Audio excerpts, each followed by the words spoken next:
ay asymptomatic, tuloy-tuloy pa rin po ang ating pagtatrabaho. Nagbigay ng kanyang regular Monday Talk to the People address kagabi si Presidente Rodrigo Roa Duterte, kung saan ang inyong lingkod ay nag-attend via Zoom. Nagbigay ng mensahe ng pag-asa ang Pangulo sa mga Pilipino, kung saan kanyang sinabi na kaya nating malampasan ang COVID-19 dahil mas marami na tayong dinaanan na mas matindi at mas mahirap. Sabi nga ni Presidente, and I quote, "Huwag kayong matakot, di ko kayo iiwan." Inanunsyo kagabi ng ating Vaccine SAR Secretary Carlito Galvez na kasama natin ngayon na makakatanggap tayo ng humigit kumulang 2.3 million doses ng bakuna ngayong buwan ng Marso. Kasama na rito ang 979,200 doses na pangalawang tranche ng AstraZeneca at 1.4 million bakuna mula po sa China. Samantalang ang mga bakunang galing India ay darating sa third quarter ng taon. Makakasama nga po natin si Secretary Galvez para siya na po ang magdetalye kung ano po ang nangyari sa kanyang trip to India. Simula't simula ay kasama na sa priority list po ng ating National Vaccination Deployment Plan ang mga nasa 4Ps o mga nasa Pantawid Pamilyang Pilipino program kung saan kasama ang mahihirap or indigents. Kasama na rito ang tinutukoy ng Presidente na sandali lang po dahil nag-i-improvise tayo. Nag-i-improvise po tayo. Sandali lang po, no? At biglang nag-ring. Sandali lang po, no? Ako. Anyway, patunay po, simula't simula po, gaya na aking sinasabi, ay kasama na po ang sa priority list ang ating National Vaccination Deployment Plan, ang mga nasa 4Ps or mga nasa Pantawid Pamilyang Pilipino program kung saan kasama po ang mga indigents. So wag po kayo mag-alala, yung sinabi ni Presidente, kasama po sa A1 priority group yung mga maghihirap. Libreng face mask sa bawat Pilipino, ito ang direktiba ng Pangulo. Kung inyo pong matatandaan, hindi ito ang unang pagkakataon na ginawa ito ng Presidente.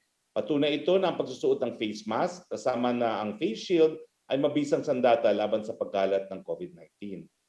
Binigyan din naman ni Secretary of Health Francisco Duque na paigtingin ng mga lukna as of March 14, meron na tayong halos 200,000 or 199,704 na total number of doses administered sa 929 vaccination sites sa 16 na rehiyon at BARM.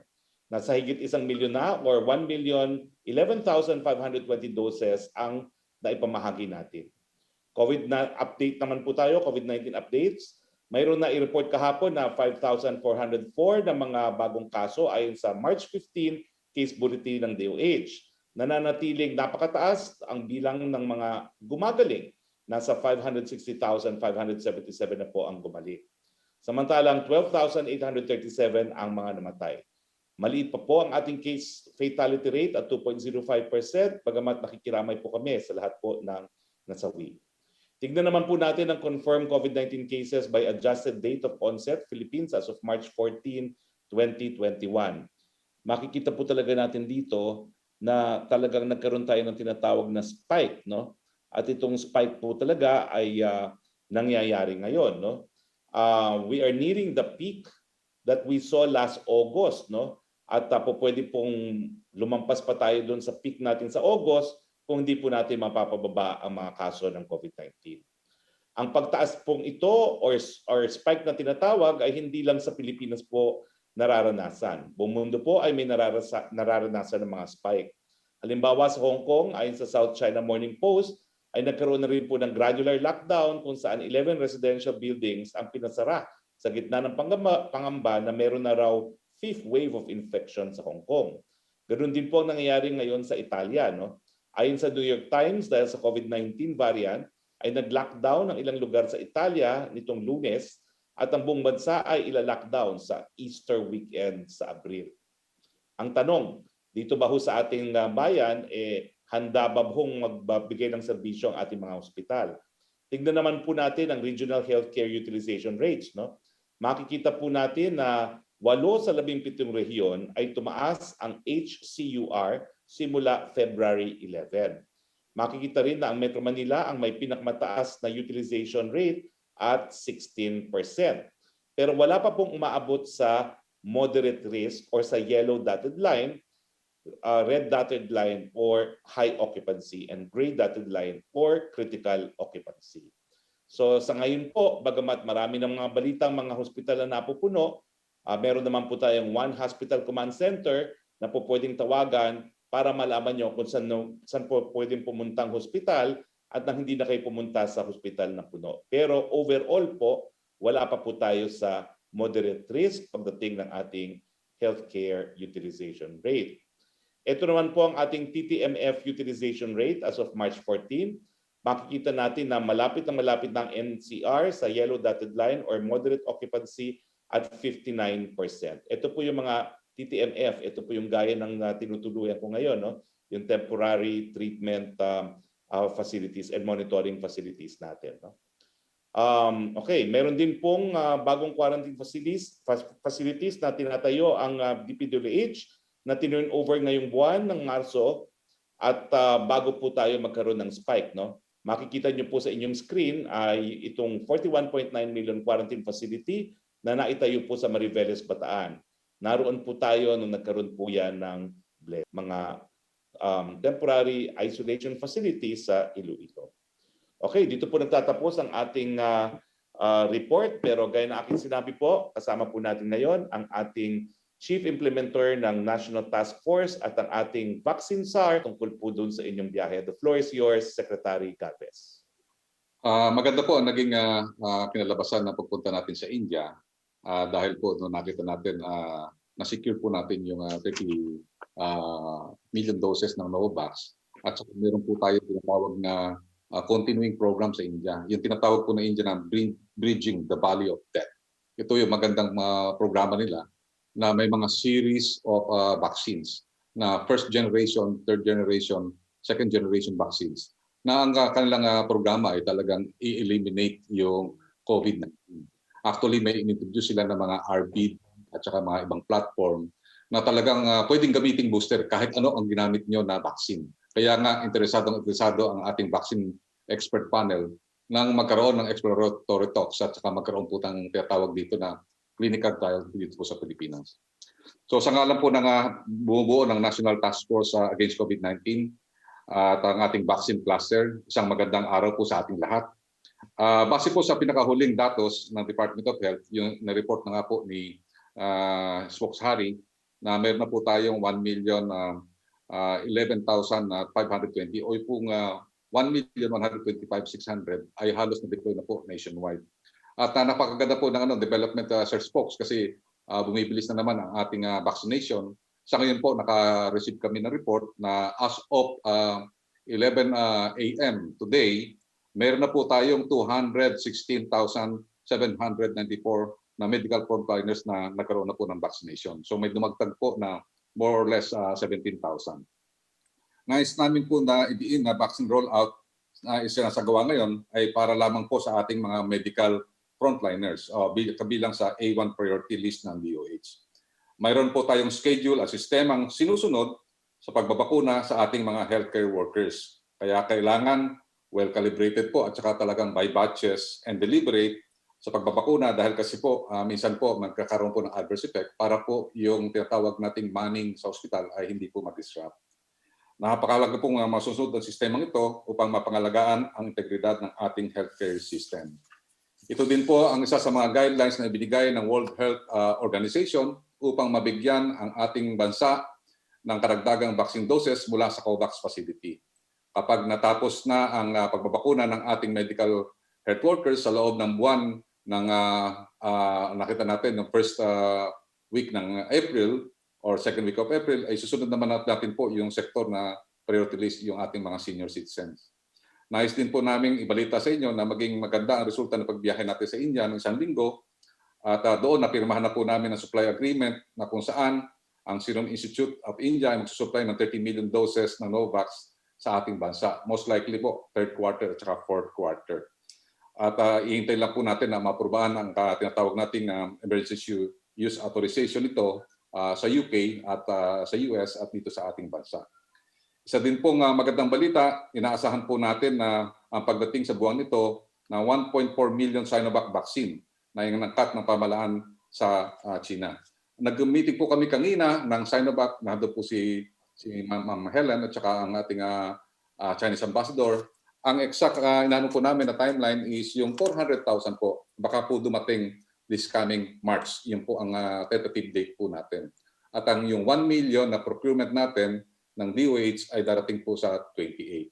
At aside from that, nasabi na po namin kahapon sa ating mahal na presidente na magkakaroon po tayo ng tinatawag natin na baka dumating po ang second tranche ng ating COVAX na more or less 900,000 this coming either late March or early April. So yun lang po ang may babalita ko po ngayon sa Sir Spokes, and over to you po. Maraming salamat Secretary Galvez, at naka-quarantine po kayo, no, dahil 6 days quarantine na galing po kayo sa biyahe sa abroad, no? Opo, at magpapacheck po ako after 5 days or 6 days. Magpapaano po ako ng pero ako nagpa-check up na ako nung since 3 negative naman po ako sa PCR test at saka 2 negative din sa rapid test. Okay, maraming salamat Secretary Galvez. Welcome back and thank you for the good news. Simulan na po natin ang ating open forum. Yusek Roque, please. Yes, good afternoon Secretary Roque. Good afternoon Secretary Galvez. Unang tanong po mula kay Rosalie Cos ng UNTV. Recommendation daw po na magde-declare ng state of calamity because of ASF. Submitted na ba ng Department of Agriculture ang kanilang proposal sa Malacanang? Well, hindi pa po nakakarating sa Malacanang, no? Bagamat tama po, meron na po silang dinadraft na communication sa Malacanang. At kasama po dito sa kanilang rekomendasyon, no, na isasabite ay yung pagkakaroon po ng contingency fund na 1 bilyon para po gamitin sa indemnification and repopulation ng mga apektado ng ASF. No? Yung authority to realign at refocus sa current DA budget para po sa ASF concerns. Yung DILG instruction po sa mga lokal na pamahalaan na mag-allocate ng specific budget para sa galing sa pondo nila para po sa mga ASF related. Area of inquiry reports says hospital utilization rate is increasing as COVID-19 cases also rise. How does the government plan to address this and make sure hospitals will not be overwhelmed? Is there anything it plans to do differently this time? Well, marami na po tayong alam ngayon na hindi natin alam noong March 15 nung tayo po ay nag-impose ng ECQ. Gaya po sinabi ni Dr. Silvania, ulang-una alam na natin kung paano mas mabuting bigyan ng lunas ang mga seryoso nagkakasakit. No? Alam na po natin yung nasal flow cannula at alam na natin kung ano yung mga gamot na dapat gamitin ng mas mapabuti po ang mga nararamdaman ng ating mga nagkakasakit ng seryoso. Bukod pa po doon, pinakita ko rin po na patuloy pa rin tayong gumagawa po ng mga mas marami pang mga critical care beds at saka mga TTMFs, no, yung ating temporary facilities, no, for isolation. At ang pinaka-latest nga pong binuksan ay yung sa aming bayan ng Mariveles at yung doon po sa Iloilo. At marami pa po tayong ginagawa. No? Bukod pa po yan doon sa napakadaming naidagdag na natin mula noong 1 taon. At siyempre po alam na natin na po pwede naman palang granular lockdown ng ipatupad at yan din po ang ginagawa ng Hong Kong ngayon. No? So doon sa mga nagsasabi na kinakailangan mag-lockdown, ang katotohanan po, meron po tayong mga granular localized lockdown. So ginagamit pa rin natin ang lockdown bilang isang instrumento po para mapabagal ang kalat ng COVID-19. Pero ito po yung sa mga lugar na merong mga matataas na kaso. Pero hindi naman po nga sa ngayon, no? Mukhang wala naman pong kadahilanan para mag-declare ng ECQ na dineclare natin dati dahil hindi pa naman po overwhelmed ang ating mga hospital. Wala pa po tayo sa yellow line na tinatawag, no? So wala pa po tayo sa critical. Kaya pa po natin bigyan ng luna sa mga seryoso magkakasakit. Okay. Secretary, susunod po magtatanong si Mela Lesmoras ng PTV. Go ahead, Mela.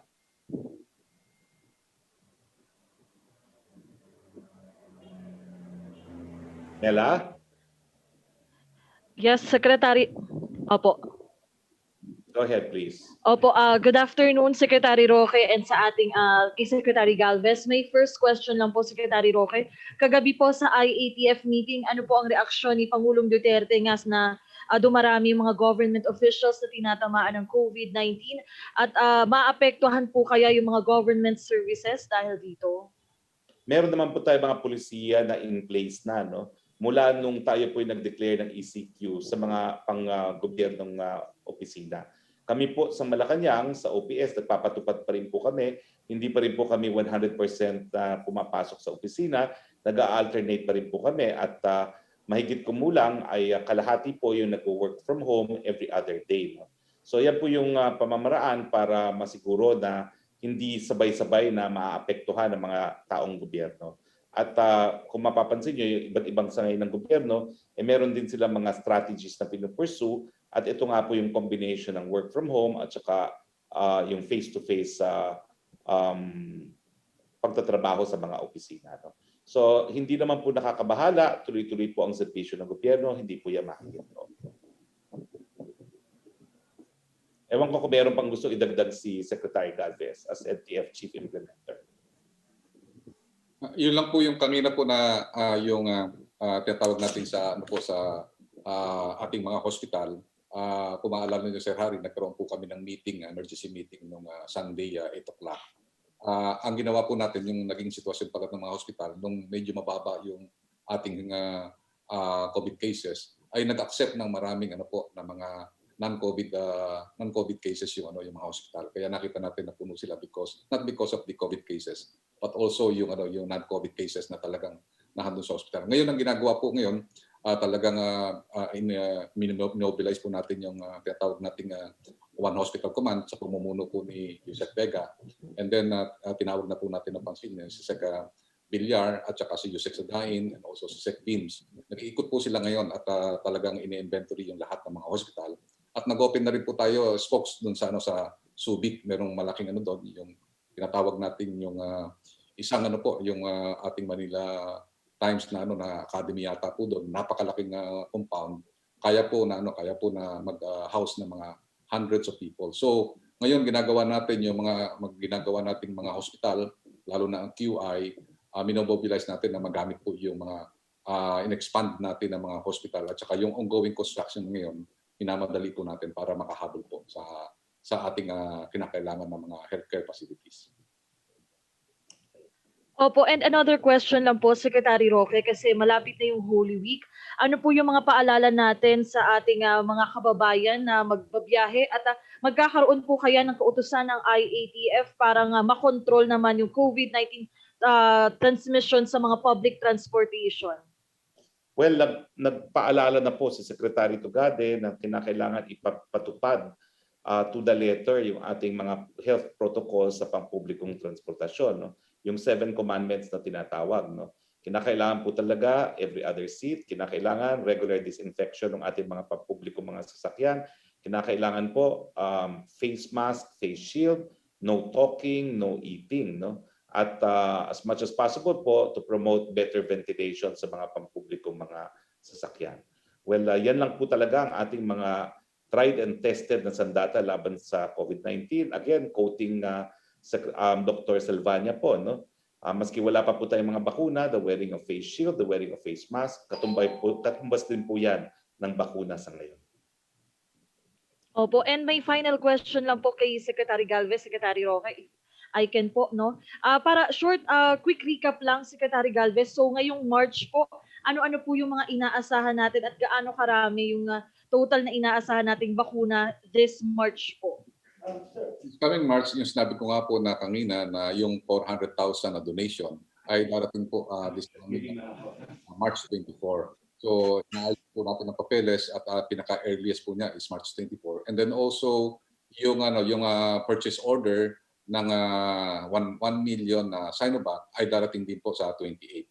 Yun po ang inaasahan po natin at kanina po nagpulang nga pa tayo sa logistics ng Philippine Airlines na tatlong hakot po ang gagawin po natin. So maganda po yung kaninang meeting po natin sa China's ambassador, also with Sinovac logistics partner, also with the DFA. So nagkaroon kami ng final meeting para sa coordination. So yun ang darating sa atin 1.4 million plus yung inaasahan po natin na second tranche ng AstraZeneca na more or less 900,000. Okay. Thank you so much po, Secretary Galvez and Secretary Roque.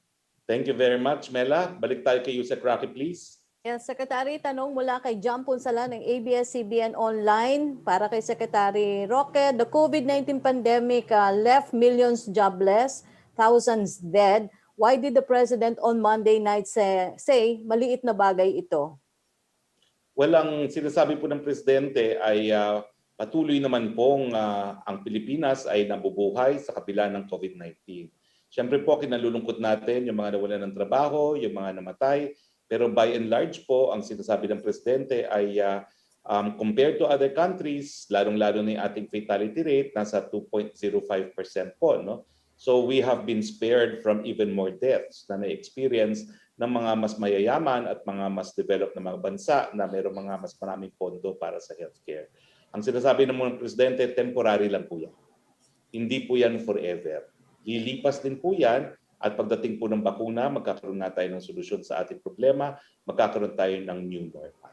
So hindi po malapit na po yung panahon na yon dahil inaatupag na po ni Secretary Galvez ang pagdating ng mga bakuna.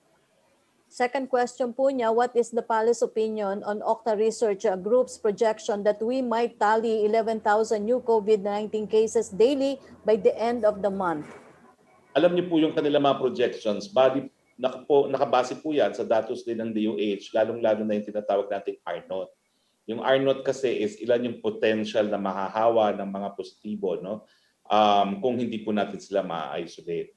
Pero naniniwala po ako dahil naglabas na nga po ng strategiya ang IATF na sa parte ng mga individual, kinakailangan paintingin ang mask, hugas, iwas at bakuna.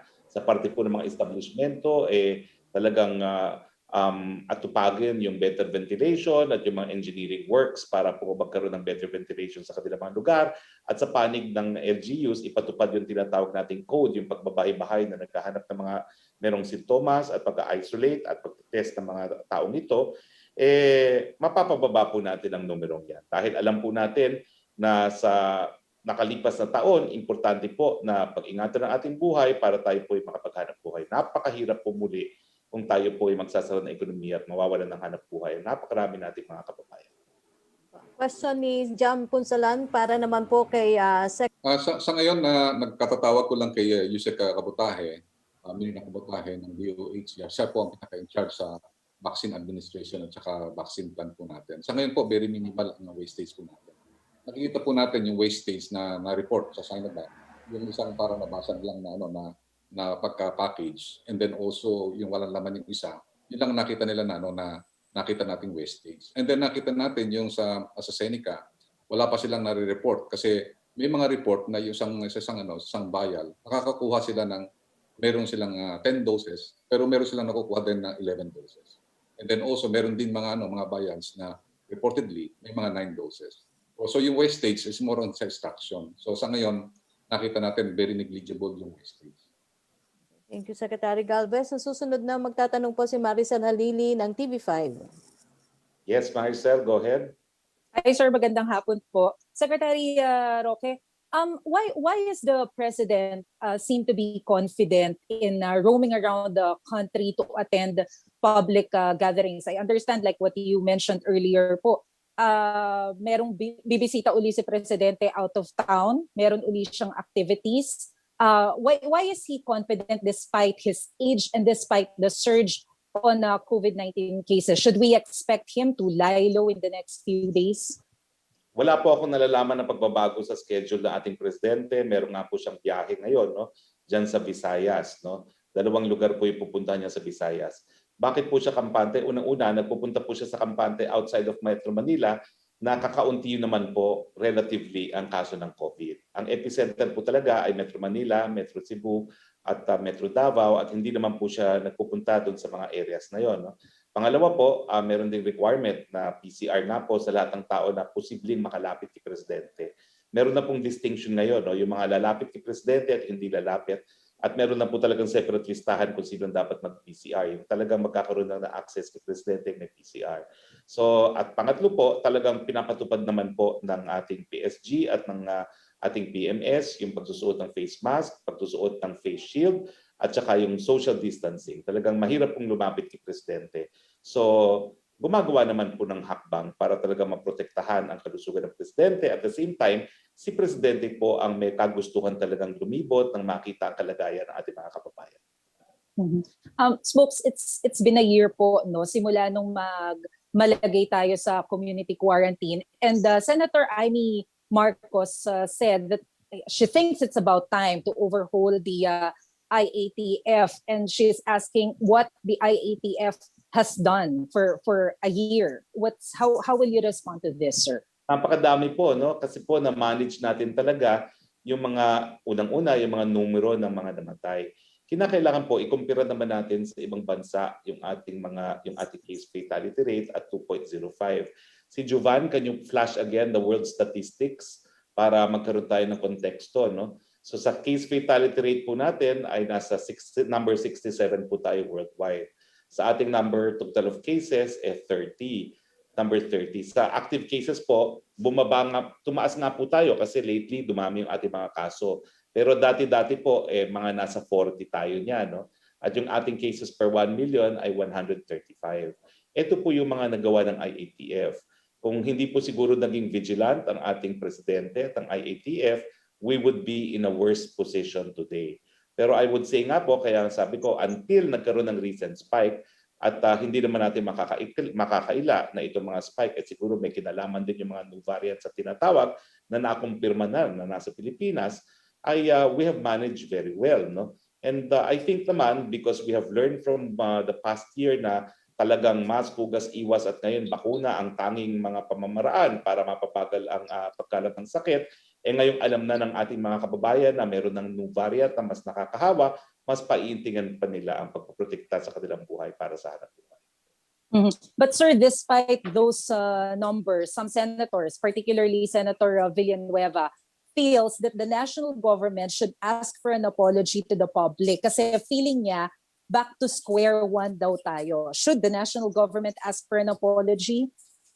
Well, alam niyo po, we're not back to square one kasi po we have better facilities, we have more critical bed capacity, we have more ward bed capacities, we have prepared the healthcare capacity, no, para nga po gamutin yung mas maraming mga magkakasakit. Ang anyo naman po ng COVID-19, gaya ko po, no, asymptomatic, no, napakadami po namin. Kung titignan niyo yung numbers, no, mahigit 600,000 po kaming ganito, no, na nagpositibo. Pero yun nga po, kakaunti naman po, and this is thank God, na yung mga kinakailangan mag-hospital, yun po yung ating inaalagaan. At syempre po, yung ating polisiya na yung mga seniors, no, kailangan manatili sa kanilang mga tahanan. Ito po yung dahilan kung bakit ang ating death rate ay hindi kasing taas ng gaya ng Amerika, ng Italy at ng France, no, dahil early on alam na natin na pro na mga seniors at pinanatili na natin sila sa kanilang mga tahanan. So I think we have been doing well in this effort at kinakailangan naman i-recognize natin na ito ay accomplishment hindi lang po ng presidente, hindi ng IATF, o hindi ng sambayan ng Pilipino. Siyempre po, it is the people that will determine their fate. So no reason to apologize, sir? Well, sa tingin ko po, we could do better, and that's always an assurance that we could do better, and we're aiming to do better. Pero sa tingin ko po, we have done the best that we could under the circumstance. At ngayon nga po, nandun na tayo sa stage na malapit na po ang solusyon, no? Dahil papasok na po ang mga bakuna. Salamat po, Secretary. Salamat din po. Secretary Roque. Yes po, go ahead Tanong po. po ni Jonah Villaviray of Asahi, Manila. Could you please elaborate daw po on the President's order to begin the vaccination of the urban poor in 3 days? Is this doable? Which area, cities are we prioritizing? Okay, lilinawin ko lang po, no? Ang emphasis ng Presidente po sa mula't mula, uunahin natin ang mahihirap pagdating dun sa pagbabakuna. Pero ngayon nga po, itong utos ni Presidente, incorporated at kabahagi pa rin po ng National Vaccination Development Plan natin, deployment plan, no? At ang unang priority nga po natin ay medical health workers. Pangalawa po, ang indigent seniors. So dyan po papasok yung mga seniors na nakatira sa mga informal settlers, mga informal communities, tapos all other seniors. Tapos dyan na po papasok yung mga men in uniform, yung mga other indigents, at saka yung mga economic frontliners. No? So hindi naman po nabago yung ating deployment plan. dahil lahat po yung mga sinasabi ni Presidente ng mga mahirap, sa mulat-mula po sinunod ng NITAG yung kagustuhan ni Presidente na bigyan ng prioridad ang mga mahihirap. Kasama po sila sa first priority, yung tinatawag nating A priority. Now, as to whether or not madideploy po yan in 3 days, well, hindi pa po tayo tapos sa pagbabakuna sa mga health workers. At uunahin po natin talaga na mabakunahan muna ang lahat ng mga health workers. Perhaps si Secretary Galvez can add further. Sa plano po natin kasi sa ngayon po na yung ngayong March na kung may darating po tayo na 2.3, matatapos na po natin yung ating mga healthcare workers or maybe magkakaroon tayo ng sleeping leaves. It's coming mga siguro April 7 up to second week of April. Ang hinanap po natin is this coming April, bumubuo po tayo na tinatawag na steady supply. Magkaroon po tayo ng 4 million. At least makapagbakuna po tayo ng 1 million a week. And then ang gusto po namin mangyari is pipilitin po namin sa May dahil darating na rin po yung ating mga orders. So kasama po yung 2.6 na order natin sa AstraZeneca. We are trying to stockpile na mga meron tayo yung tinatawag na 8 million by May. So nakikita po natin by that time, late April or early May, magkakaroon na tayo ng tinatawag nating general public vaccinations to be led by the LGUs. So doon na po natin makikita yung tinatawag nating rollout natin, yung massive rollout, starting ng late April at saka May. So yun po ang nakita namin na execution na yung pagdating po ng mga deliveries po natin na mag-start this coming May, yun po ang magiging start po ng ating vaccination. Especially talagang uunahin po natin yung mga indigent people at saka po yung mga communities na bumabalik po sa densely populated. Opo. Tanong pa rin po ni John Villabiray, are those living daw po sa mga kalsada or sa ilalim ng tulay ay kasama rin po ba sa mababakunahan? At do we... Priority na tinatawag. Susunod magtatanong Secretary si Pia Gutierrez ng ABS-CBN. Yes, Pia, go ahead please. Hi sir, good afternoon. I hope you're feeling well. Okay naman po, asymptomatic completely. Okay sir. Sir, si Secretary Vince Dizon, he confirmed na naka-isolate siya because he had close contact with you. So sino-sino pa pong mga government officials na naging close contacts ninyo, and were you able to inform all of them that they need to undergo isolation after you tested positive? Yes, I informed everyone. No? Dahil I had a negative test result at 5 o'clock of March 10, all those na nakahulubilo ko beginning 11, 12, 13, at saka itong 14 when I was tested positive, I've informed them. Kasama na po dyan si Governor Manotoc, Marcos Manotoc, si Governor Matthew, at yung iba pang mga opisyales na nakahalubilo natin. Pero fortunately po, aside from Friday, Saturday, I stayed home, and Sunday, I went to church. Sinabihan ko na rin po yung mga tao sa simbahan kung saan ako nagsimba na kinakailangan sila mag-isolate. So hindi naman po masyadong marami akong nakahalubilo because there was one day I really took Saturday day off. No? First in 3 weeks. So mabuti naman po yun. So kakaunti po. Mas kakaunti ang akin nakahalubilo. So, sir, aside from Sec Vince Dizon, any other national government official na kailangan mag-isolate? Wala na po kasi 7 lang po kami sa eroplano na nagpunta ng Ilocos, no? At yung mga lokal na opisyalis lang po ng Ilocos, no? Ang nakalubilo ko, pero wala naman po masyadong close contact. And I think the footages will bear me out na talagang stricto ko sa pagsusuot ng mask at saka ng shield, no? So yung mga nakasama ko lang sa hapagkainan, yun talaga yung close contact. At kaunti naman po yan, no? In fact, I only ate twice in Ilocos, the residence of Governor. So yung kasama lang po namin sa table, and we were only about 5. Si Mayor Maha Salas, kasama po siya doon sa table. At saka over lunch na 5 rin po kami. At kasama na po dyan yung ating mayor ng Lawag City.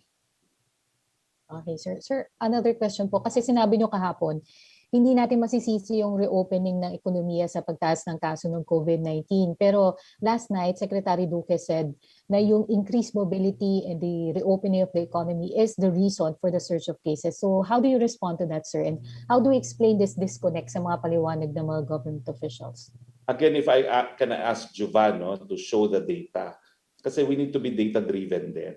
At pinakita nga po nung graph na nanggaling po kay Secretary Carl Chua na nung tayo po nagbukas ng ekonomiya noong Oktubre, hindi po tayo nagkaroon ng spike in cases.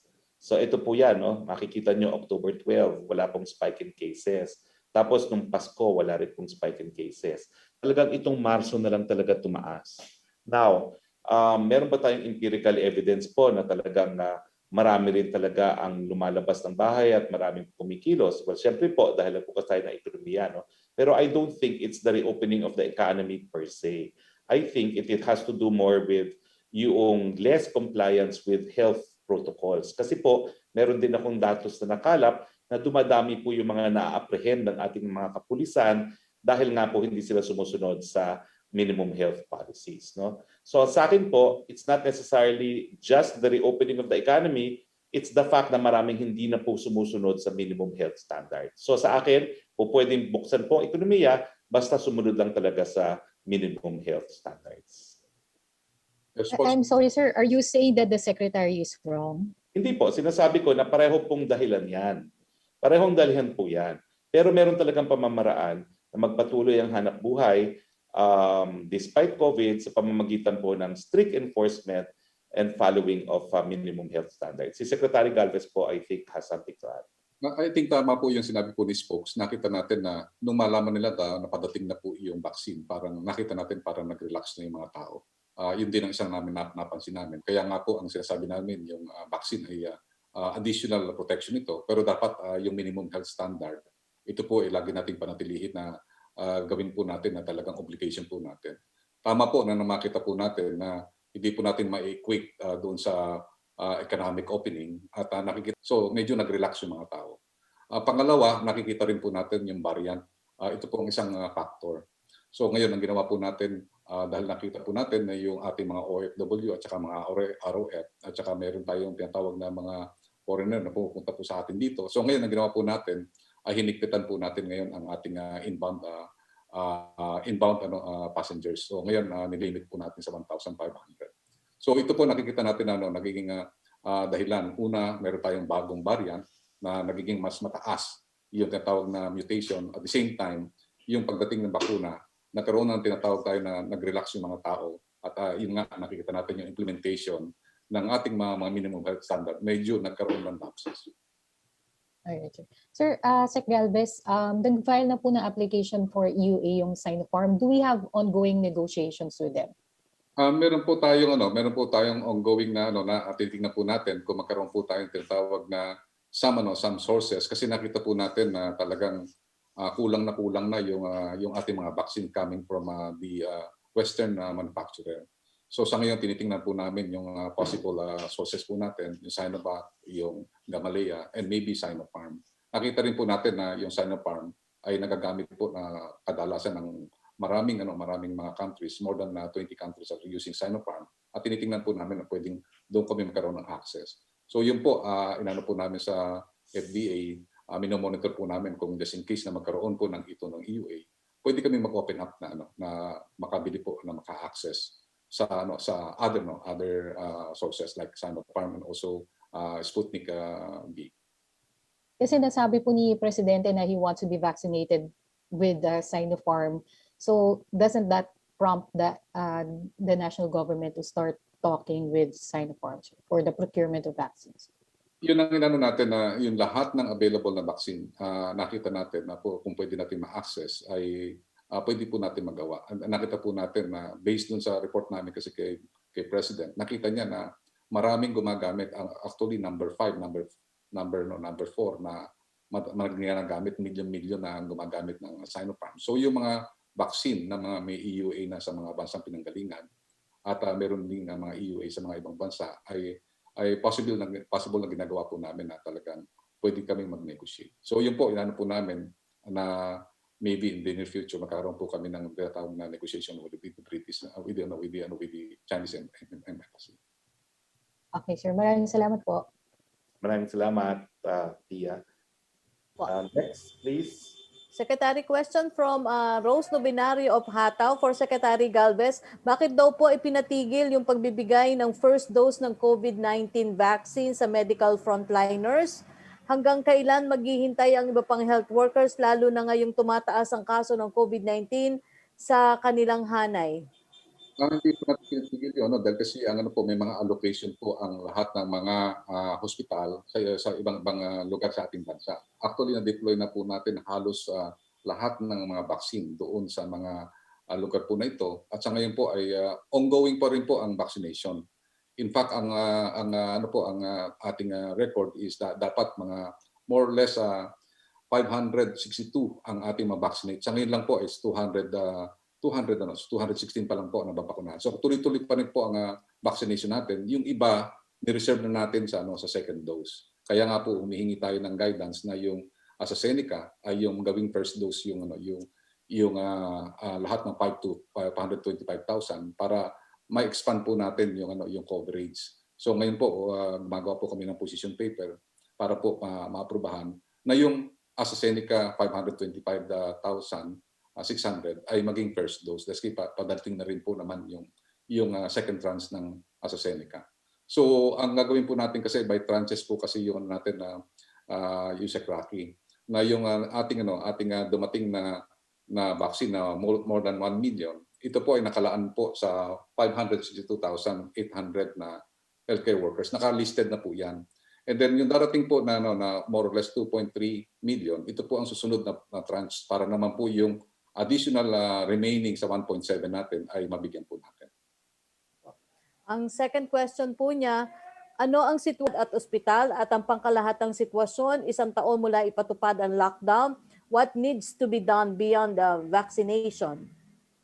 Nakikita natin talaga ang isa sa magandang na nakita natin nung nagpunta kami sa India, talaga yung tinatawag natin yung elimination of the disease. So kailangan talaga yung ating gagawin, yung 2021, ito ang gagawin natin containment process po ito. Ibig sabihin, makakuha tayo ng herd immunity. But sa 2022, the government will be looking on the elimination of the COVID. So mahanap po tayo ng tinatawag nating second generation, third generation vaccine that can be a one-time, big-time booster na pwede po natin gawin. Na yung booster po na yon ay one-time na pwede pong mag-prevent. Prevention po, nung binigay po sa amin yung presentation, they can prevent yung yung contamination. So ito po yung strategy na gagawin po natin na 2021 is containment to get the herd immunity by inoculating 70%. But in 2022, we will work with the different manufacturing company on how to eliminate the disease by 2022. Well, siguro idadagdag ko lang po, no? Hindi gaya nung nagsimula tayo ng ECQ na kulang tayo sa PPEs. Mas marami na ngayong proteksyon ng ating mga medical frontliners, hindi lang in terms of PPEs, kung hindi na rin yung mga pamamaraan na po para gamutin ang mga pasyente at para gamutin din yung mga medical frontliners na nagkakasakit. Ang talagang pinaka-importante po talaga rito yung high flow cannula na tinatawag, no, na ito pala talaga ay lifesaver, no. At saka yung may isang gamot na sinabi si Dr. Legaspi sa PGH during the launch, no, na hindi ko maalala kung ano yung gamot na ngayon nun, pero yun talaga ang napatunayan natin na nakakaibsan ng mga simptomas ng COVID-19. At bukod pa po doon, dahil napababa naman natin ng relatively matagal na panahon ang kaso ng mga COVID, hindi rin masyado napagod ang ating mga health workers sa paggamot ng mga COVID-19 patients, no? So tumataas po muli, sana po ay mapababa na natin nang sa ganon hindi naman masyadong mapagod muli ang ating mga frontliners gaya nung nangyari ng kasagsagan ng ating ECQ. Okay. Secretary, magtatanong si Joseph Morong ng GMA News. Go ahead, please. Hi, sir. Good afternoon, Secretary Roque. Secretary Galvez, welcome back. Sir, punta muna ako kay Secretary Galvez, please. Go ahead, please. Sir, how are you doing, sir? Welcome back. Sir, yung mga dates lang po natin. Okay, so AstraZeneca, 979,200 doses, March 22, correct? Yun po, pwede po yan. Pwedeng ma-delay yan kasi wala pa tayong na-receive na air bill. So ang po, at least late March or early April. Yun po ang ating Yes, sir. Sinovac po na 400K na additional donation, March 24. Yes, yun ang tentative date po natin para at least yung lahat po ng mga tawag natin ng mga administrative requirements ay magawa po natin. So ang po natin, ang earliest po natin is 24, 25, 26, yun ang mga working figure natin. And then also, doon sa Yung loss 1M. sa ating 1 million sa 28 po yan. Okay, sir. So, sir, at the end of March or early April, you will have 2.3 million doses if my computations are correct. Tama po ba? March? Yes, kung i-add natin yan i-add natin yan, Joseph, sa una natin, kaya na natin po 'yung kasi it was already 3.4 million. Yeah, plus 1.1. So, So more, 3.4. yes, Sakto na. sakto na siya sa mas medyo meron pa siyang allowance ng konti at sakto na po 'yung target natin na makuha na po 'yung ating healthcare workers. Okay, at least you can cover the healthcare workers ng March up to April. So yung Novavax mo po, is it 30 million or 13 million? 30 million ang ating ino-order and hopefully kung just in case na magkaroon ng massive production kasi nakita natin yung production ng SII, we can produce 100 to 120 million. 30, sir, 30, no? Yes, 30 yung ating initial order and it can be expanded to another 10 just in case naging successful yung natin, yung ating mga further negotiations. Sir, yung statistics po natin, 216,794 na healthcare workers out of the 1.7 million. Sir, bakit parang medyo, mabagal ba sir yung pagbabakuna sa healthcare workers? Kasi you need to vaccinate 1.7 but you're right now at 216. Nakikita po natin, tinanong po namin yung mga hospital. Sabi ng mga hospital, sir, hindi pwedeng sabay-sabay kasi natin, bago pa lang kasi mga bakuna. Unang-una, yung lahat ng mga hospital natin, ngayon lang nagbakuna ng ganitong klase ng COVID-19 vaccine. So, delivery at saka phase. Sinasabi nga nila na kailangan sir by batches kasi lalo-lalo na may mga na nagkakaroon ng adverse effect. Sa ngayon, libo na po yung adverse effect natin at saka sinasabi nga nila pagka once na nagkaroon ng downtime yung ating mga na-vaccinate ay magkasuffer yung ating mga hospital. So, ang ginagawa nila by the hundreds or by 50 yung binabakunahan every day. So yung medyo tedious talaga yun, Joseph. But we will see yung tinatawag natin yung future natin pagka nagsimula na ang LGU vaccination. Ay malakas na po yun kasi meron tayong tinatawag na mga mega vaccination center na it can even accommodate thousands of people.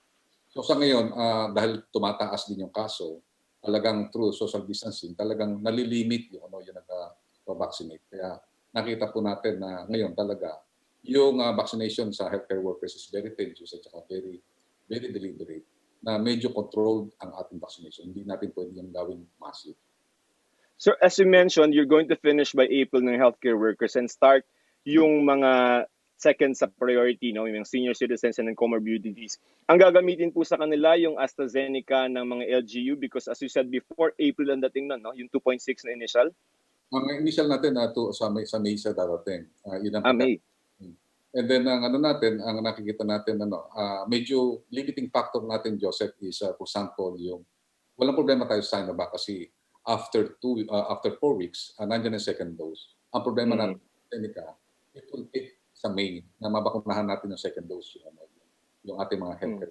So yung makukumpleto natin yung tinatawag na vaccination for workers is after 8 weeks or after 8 weeks after the first vaccination. So yung sa meron tayong limiting factor na 2 to 3 months bago natin mag-vaccinate. So after we have vaccinated sa April, meron pa magka-count pa tayo ng 2 to 3 months para ma-administer yung second dose. Alright, sir. Thank you for your time. Secretary Roque, can I go to you, please? Go ahead, please. Sir, kagabi sabi ni Presidente, ang order niya is magbabahay-bahay sa mga informal setters. He wants to see yung bakuna sa mga bahay. No, we're not doing that. Hindi po. As explained to him by Secretary Duque, meron pong mga iba't ibang mga vaccination centers na itatayo ang mga lokal na pamahalaan. At itong mga vaccination centers naman, hindi malalayo sa mga lugar o mga tahanan na tinitirhan ng mga informal setters. Kasi importante rin na ma-monitor sila matapos mabakunahan at kung merong adverse effect ang bakuna, may naka-standby na ambulansya at saka syempre yung mga vaccination centers malapit din po sa mga hospital. Sir, was it the President or is the President aware of yung naitag na prioritization list? Alam po niya ang prioritization list, no? At Kaya naman po, sinama naman ng NITAG yung gusto niya mangyari na yung mga 4Ps, yung mga mahihirap, kasama po sa first priority, yung A priority na tinatawag natin. And that will happen, sir. Yun pong baka po mag-expect yung ating mga kababayan because they're working and they want to get vaccinated also. Kailan sila pwedeng umasa dun sa direction ng presidente na they want to be vaccinated ASAP? Dumating na po yung bulto ng ating order ng mga vaccine, no? Kasi ang magsasabay po dyan, yung mga kasundaluhan, economic frontliners at yung iba pang mga indigents, no? Pero inaasahan naman natin na sa second and third quarter, nandyan na yung bulk ng ating mga order at talaga naman pong mapapahunahan na ang mas maraming mga numero. Siguro si Secretary Galvez can add to this. Joseph, yung namin, yung sa aming timeline, yung steady supply at saka yung steady rise ng skill vaccination natin. Makikita natin yan this coming April. Kaya yung sa April, ang ginagawa nga namin ay magkaroon kami ng steady supply na at least 4 million. Para at least 1 week, meron kami 1 million per week na timeline. And then next sa May, ang balak namin, iaangat namin yung 2 million per week. Yun ang namin na target. And then sa June, gagawa tayo ng target, another 3 million per week. So ganun ang gagawin natin. So yung sinasabi po ni Presidente ay pinapaalala po sa amin na dapat maging priority talaga ang mga mahirap.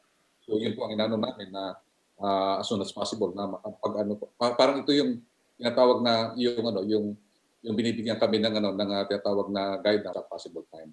So yun po ang ginagawa po namin ngayon na as soon as possible ang ginagawa po namin, kinakausap po namin ng mga manufacturer na kung pwede po silang mag-front load ng kanilang mga doses.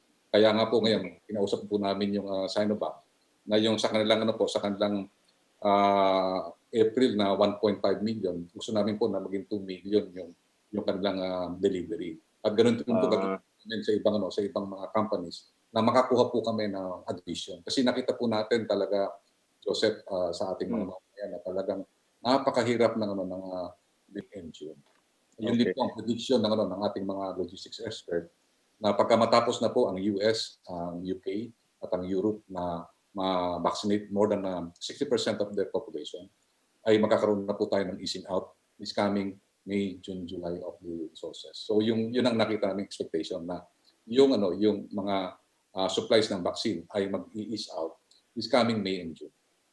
Sir, indulge me, no? Sir, I sent you a picture kagabi yung sa PhilChai na meron silang vaccination drive. You've seen the photo, sir. No? Pwede po ba yun, sir? Na sila yung magpapa-vaccinate, sila yung magli-lead ng private vaccination? Ay yung sa nakita natin, yung may mga countries kasi na mga model, nakita yung model natin. Nakikita natin yung mga private sector. Pwede po talagang magkaroon ng tinatawag natin accelerating factor. So sa India, ginagamit na po nila yung mga private pharmaceuticals. Thailand also, Indonesia. Ang ginagawa nila, nagkakaroon sila ng third-party healthcare providers na ginagamit po nila yun, but with the strict supervision ng national government. So sa ngayon, meron na country na ginagamit ang tawag nating private sector at saka private pharmaceuticals to expand and accelerate yung kanilang vaccination. So sir, yun pong yung sa Filipino-Chinese Chamber of Commerce, pwede po yun? May bayad po yata ng 2,000? Ang yun, kasama yun sa tripartite. Ito yung pwede.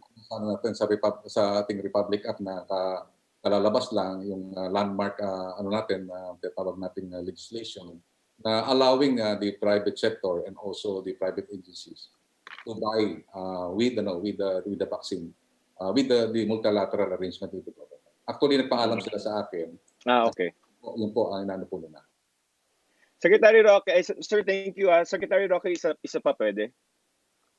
Okay, dami na, no? Sige, go. Pasensya na. Sir, yung flag, meron silang study, these are for the other reporters, I'm sure they will use it naman.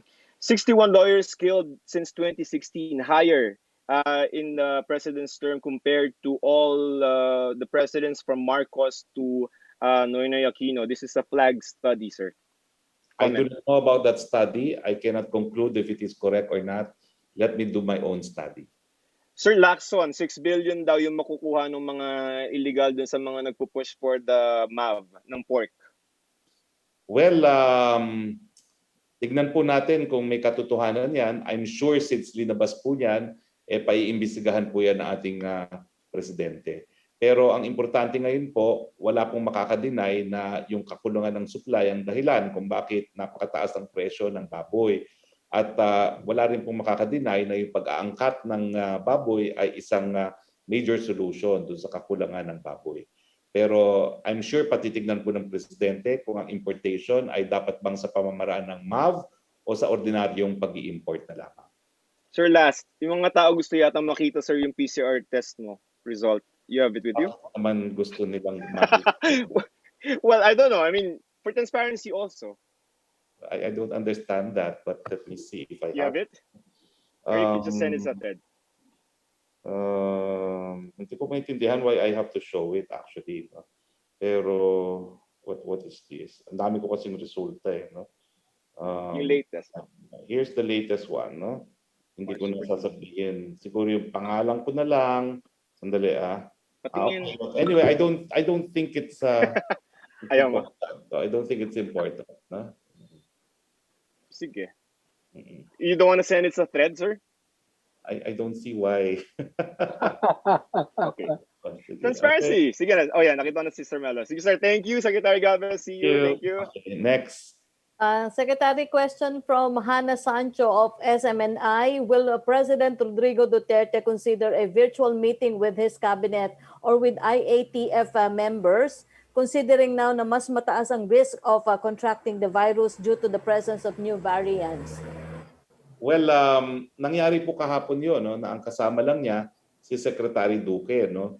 At tatlo po kami na online. Si Secretary Galvez, Secretary Delfin Lorenzana at ako po were online. Secretary Galvez because he's in quarantine, having arrived from abroad. Secretary Lorenzana because he also had an exposure. No? So nangyayari naman po yan. Meron naman pong virtual capability yung Malacanang.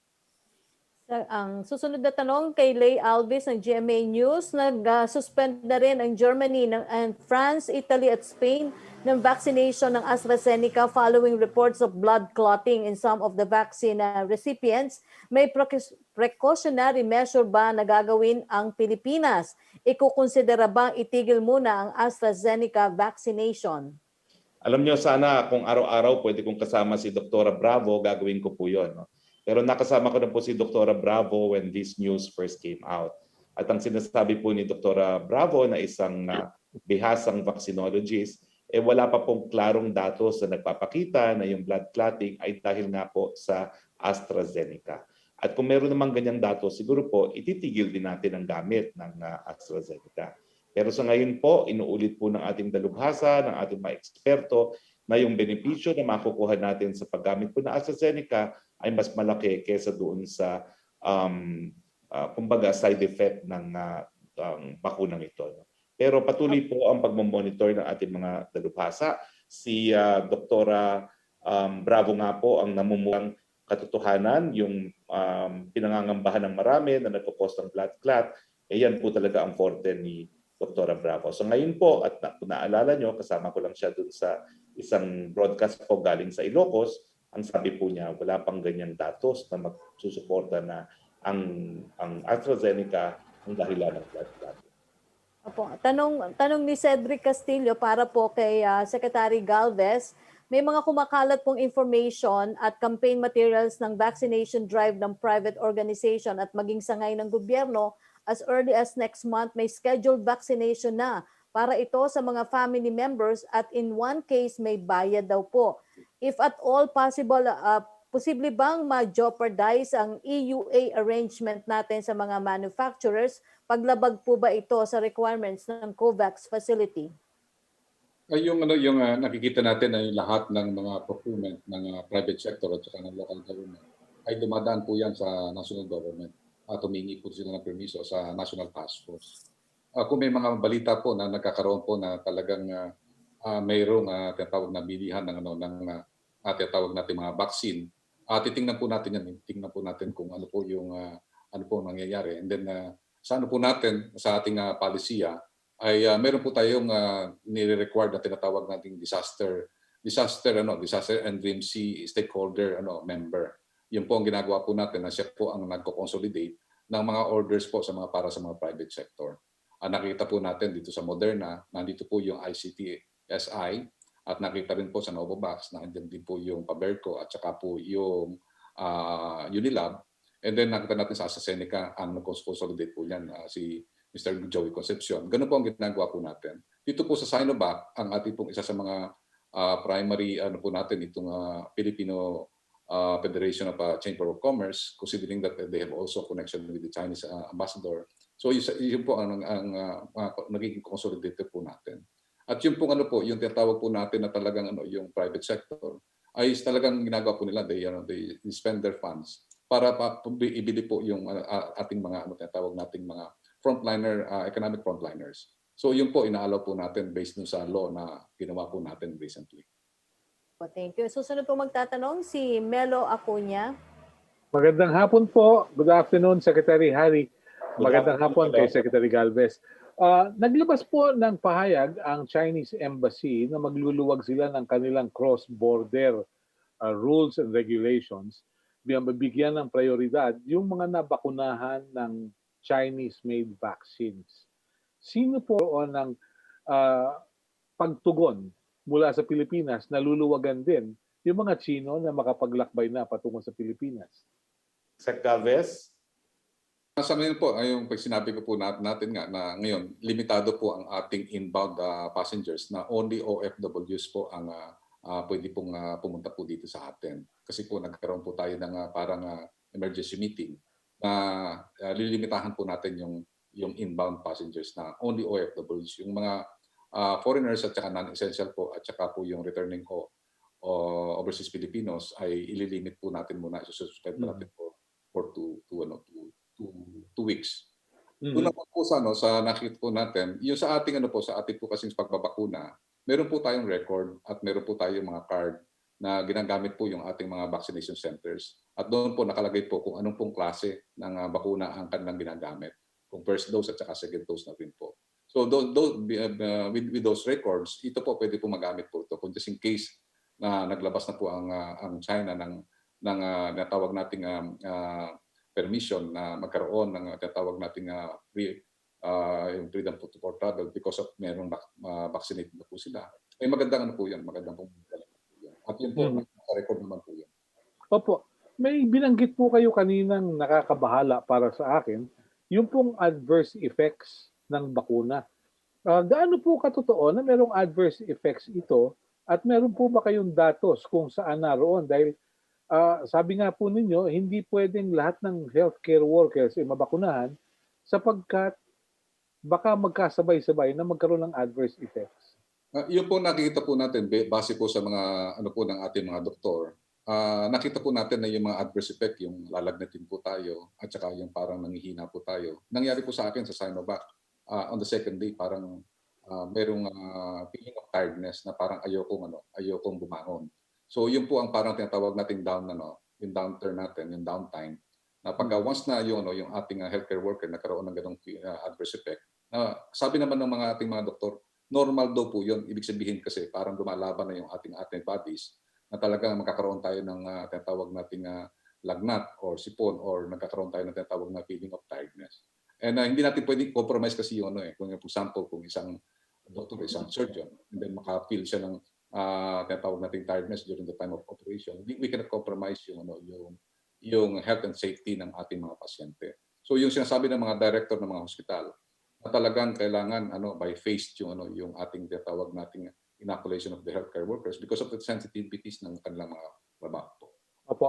One more point, Secretary Galvez at Secretary Harry Roque. Binanggit po ni Pangulong Duterte na dapat mabakunahan yung mga maralitang tagalunsod. Binanggit po naman ni Secretary Duque na hindi basta-basta makakapagbakuna sapagkat kailangan ma-monitor ang katayuan ng nababakunahan. Ang tanong ay, may doses po ba tayo para sa kanila? At meron bang health personnel na magbabantay? Sapagkat kung meron tayo nito, ano pong dahilan at hindi natin maitutuloy kaagad ito? Secretary Galvez, please. Okay na po, medyo pong signal ko po. Opo, yun nabanggit ng Pangulo na kailangan bakunahan ng maralitang tagalunsod. Ang sabi ni Secretary Duque, kailangan din ng personnel na magbabantay kung ano ang magiging epekto doon sa mga nababakunahan. Ang tanong, meron po ba tayong sapat na doses para sa mga maralitang tagalunsod at meron ba tayong health personnel na magmo-monitor sa kanila upang maiwasan kung ano man yung adverse effects nito? Nakita po natin sa ating rollout plan na beginning late April at saka May, meron po tayong additional doses na makukuha po, especially sa ating mga procurement. Nakita po namin may sapat po na talaga naka-allocate po sa kanila sa mga mahihirap. At the same time, yung ating mga LGUs nagkaroon na po ng simulation exercises. Kasama po yan sa kanilang ginawa. At ang ginagawa nila, pinaplating po nila yan. Hindi mo ipapanga po ng mga ating mga LGUs, computer-generated, GIS-generated po yung kanilang ginagamit. Pangalawa po, ang ginagawa po natin na naka-zoning po ang ginagawa na ang tawag na zoning, na yung lahat ng sa mga barangay, may kanya-kanya po na tinatawag na community vaccination site na napakalapit lang po ng tinatawag natin mga rural health units din na nahandon. So lahat po ng tinatawag nating vaccination site, meron po silang mga tinatawag nating mga adverse effect administrator na talagang minomonitor po yung lahat ng mga nakita natin na development doon sa mga binaccinate natin na mga mamamayan. So ang ginagawa po ng natin na-rehearse na po yan, na-simulate na po yan ng ating mga LGUs. Kaya kapag nagsimula po tayo ng tinatawag nating massive at saka general public vaccination na LGU-led by coming late April or May, ay meron po tayong tinatawag na mekanismo at saka structure na talagang minomonitor po yung lahat ng mga adverse effects. Pahabol ko lamang po, I'm just as curious as anybody else, yung po bang bakuna na ibibigay sa first dose, yun din ang bakuna na booster o iba po ito? Ang ginagawa po ng SOP po natin sa logistics, dinideploy na po yan sa isang hospital na kasama na po yung second dose. Meaning, for example, kung 100 po yung target po natin, dinideploy na po nila yung 200. So, yung 100, ina-administer po natin nila kaagad at saka yung 100 ay kanila pong nire-reserve. Same vaccine? Opo, same vaccine. Kunyari po sa Sinovac, kailangan 4 weeks po magkaroon na po na. Katulad po sa akin, binakunahan po ako ng March 1, March 29 po yung second dose ko po. So ganun din po yung AstraZeneca na yung kanyang naka-reserve na po yung second dose. After 8 weeks, babakunahan na naman po ng second dose. Ganun po ang po natin deployment exercise po natin. Maraming salamat po. Get well soon, Secretary Harry. Thank you very much. Thank you. Thank you, Melo. Yusek Roque, meron pa bang Yes. mga tanong? Opo, Secretary, medyo marami-rami pa po yung tanong. Tanong ni Tina Mendez, para po kay Secretary Galvez, majority daw po ng COVID-19 referral hospital Metro Manila are now reporting high number of confinements due to surge of COVID-19 cases. At the EAMC, the management already considered the situation at the red level, where the emergency room is now congested and critical beds at 95% occupancy. Will the NTF not take these developments in asserting anew the quarantine protocols in Metro Manila right now? Can the government say the situation here is manageable? What are the areas that the NTF, IATF need to improve on? Can we cope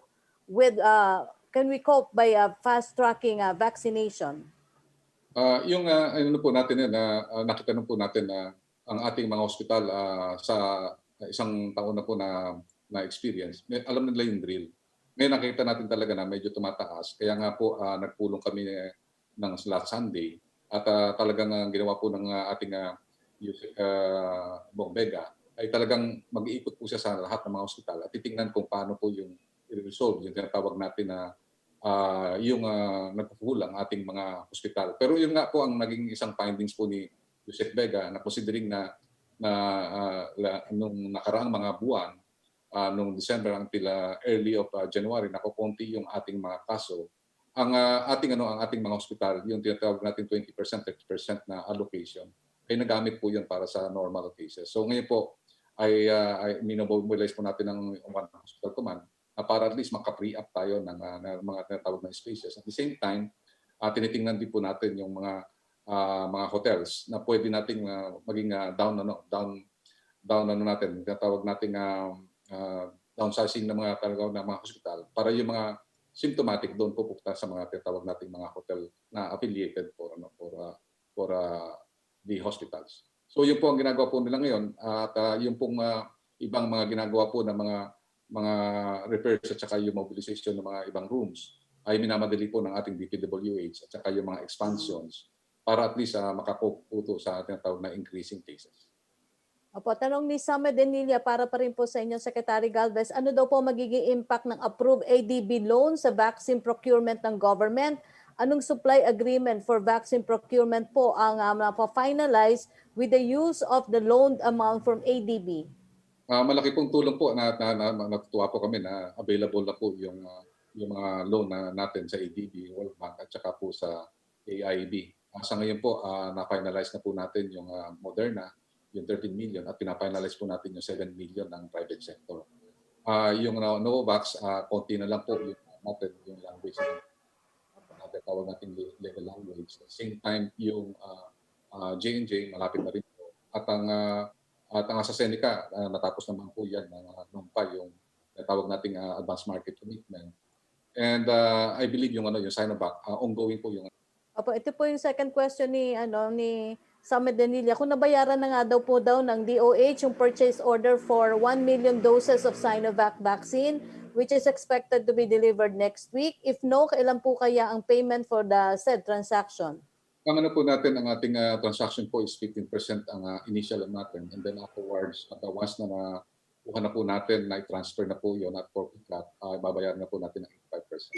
So yun po ang ating arrangement. At ngayon po, nilalakad po natin na yung telegraph transfer ng kabayaran ay ngayon or susunod po na araw. Tanong naman ni Prince Goles ng Abante Politico kay Secretary Roque, ACT Teachers Representative daw po Franco Castro criticized the President for saying that the COVID pandemic is maliit na bagay. Castro said that livelihoods, basic rights, and freedoms suffered during the lockdown. Do you share the President's view that this pandemic is maliit na bagay? Ask and answer na po yan kanina. From Vance Fernandez, with President in last night talk to the nation address, yun nga po, maliit lang ito referring to the pandemic. It may be coming off daw po as downplaying the pandemic and its impact to some. Ask and answer na po yan. Ang second po niyang sinabi ay, if the President's intent was not to downplay the pandemic, what then could the palace clarify about the President's intent sa kanyang statement? Ang tanong naman po ni Kylie Atienza ng Business World, when exactly was the CREATE bill transmitted to Malacanang? When will it lapse into law? I checked with Senior Deputy Executive Secretary Ong, and it will lapse into law without action on the part of the President 27 March. Opo. Tanong naman po ni Dreo Calonso ng Bloomberg para po kay Secretary Galvez. Ano daw po ang status ng ating supply talks with Russia's Sputnik vaccines? Are we buying this or are these donations? Do we still expect them to arrive by April as originally planned? Po ang plano po natin pagka once na lumabas na po yung EUA, we will transact na po na at least makabili po tayo ng initial po namin na is 5 million to 10 million po. Opo. During your India trip daw po, did you also discuss procuring vaccines from Bharat Biotech? If yes, how many doses daw po? Magkaiba po yung manufacturer ng ng Bharat Biotech. Yung pinuntahan po namin is yung Serum Institute of India Private Limited po. Opo. Update daw po sa supply deal talks with Johnson & Johnson? Ongoing po yung review po ng final draft ng supply agreement. Opo. A question from Catherine Valente ng The Manila Times for Secretary Roque. Can we get the palace's statement on the proposal of a revolutionary government being pushed by supporters of President Duterte, the People's National Coalition for Revolutionary Government towards Federalism has already submitted its recommendation to Malacanang. Nakarating na po ba ito sa Pangulo? And ano daw po, what's the President's take on this? Will he consider such proposal and what do you think will happen once a revolutionary government is declared by the President? Nasagot na po natin yan matagal na. The President po is de jure constitutional government at hindi niya kinakailangan ng revolutionary government. Elections will be held as scheduled in 2022 and there will be a new president come June 30 of 2022. Tanong po ni Ace Romero, For Secretary Roque, sabi po ninyo kahapon, tingin niya di naman po nagpabaya ang mga Pilipino. So paano niyo daw po i-reconcile sa sinabi niya ngayon na less compliance with health measures? Well, yun nga po, no, yung explanation ni Secretary Galvez, medyo na-excite lang po siguro mga taong bayan dahil nandiyan na ang bakuna. No? But yung datos po ay naririyan na tumaas din po talaga ang mga apprehension ng PNP. Opo. From Angel Roquillo ng DZXL Armen, tanong po kay Secretary Galvez, nanawagan po ang ilang mga doktor kabilang si Dr. Liechon ng another 2 weeks na time out for medical health workers. Ano po ang take ng NTF dito? Ang nakita po natin hindi po sustainable talaga yung big lockdown. So nag-usap-usap naman ng mga mayors at they're doing their best na magkaroon ng tinatawag nating localized lockdown at saka yung unified action na ginagawa ng NCR mayor. We are confident na sa leadership ng MMDA, kayang-kaya po nila yan. Question from Sherry Ann Torres ng ABS-CBN for Secretary Roque. Reaction sa expose ni Senator Lacson na 6 billion tong PATs o kickback involved sa planong pagtataas ng minimum access volume ng i-import na baboy mula sa 54,000 MT to 400,000 MT at reduction ng tariff sa imported meat from 30 to 40% pababa po ng 5%. Nasagot ko na po yan. Yan po ititignan natin at titignan po natin na bagamat kinakailangan talaga natin ng additional supplies, titignan natin kung ito ay sa pamamagitan ng MAV o sa pamamagitan ng ordinaryong pag-i-import. Yung daw pong status ng recommendation na ito ng DA sa OP, nasubmit na po daw? Wala pa po ata kaming natatanggap. No? Not that I know of. The last time na na tinanong sa akin to, hindi pa natatanggap ng ating OP. No? But I will check again today. Opo. Tanong pa rin po ni Sherry Ann Torres, reaction daw po sa resolution ng Senado na nagpapadeklara ng State of National Emergency dahil sa ASF. Ang fourth question po niya, nasagot niyo na po ito, reaksyon sa panawagan ng hog raisers na sebaki ng Pangulo si Secretary William Dar dahil hindi raw sila pinapakinggan at pinoprotektahan. Doon po sa unang tanong, ano ba yung unang tanong? Ang dami. Doon na lang siguro sa pagre-resign, may tiwala pa rin po ang ating Presidente kay Secretary Dar. So lahat po ng mga members ng cabinet, we continue to work or remain in our duties for as long as the President has full trust and confidence in us. And ganun po ngayon ang sitwasyon kay Secretary Dar. Tapos ano yung isang tanong na tinanong mo? Yung reaction daw po sa resolution ng Senado na nagpapadeklara ng State of National Emergency dahil sa ASF. We welcome that po and as I said, dinadraft na po ng DA ang communication sa Malacanang suggesting precisely this. Question from Jenaline Kabiling for Secretary Roque. Has the President appointed Greco Bellica as the new PACC chairman? What will be the directives to the new chairman? Is eliminating corruption still possible within the President's term? As usual po, hanggang wala sa akin yung papel, I cannot confirm. No? But the paper po is first sent to the appointee before it is sent to us. No? So I will confirm as soon as we get a copy of the appointment kung meron po. Opo. Question from Trish Terada ng CNN Philippines. So 1,500 arrivals lang po ang inaalaw and only OFWs. Ibig sabihin ba wala pong munang foreigners and special consideration as indicated in previous IATF resolutions? Is that for Secretary Galvez? Yes po, for Secretary Galvez. Yung po ang recommendation po namin na as much possible 1,500 lang sa OFWs considering that nakita natin na tumataas talaga yung cases ng variant. Opo, for Secretary Galvez, tanong po ni Cedric Castillo ng GMA News, to clarify daw po, pwede bang pong mag-acquire ng ang private entity ng vaccine tapos ibebenta nila? Sabi po kasi dati na may mga akda ng COVID vaccine procurement law, hindi raw pwede ibenta at para lamang sa mga empleyado nila na ituturo. Yun po, very precise po yung prescription ng law na kailangan po, hindi po commercial ang terms. Ano po natin is talagang para lang po sa ating mga frontliners po yun.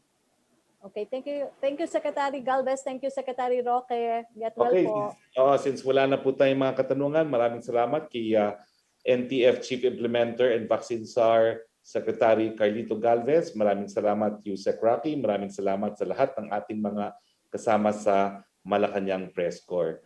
At dahil wala na pong tanong, sa ngalan po ng ating Presidente Rodrigo Roa Duterte, ito po yung spokes Harry Roque nagsasabi, Pilipinas, kaya natin to, babangon tayo, matatalo natin si COVID-19. Magandang hapon po sa inyong lahat.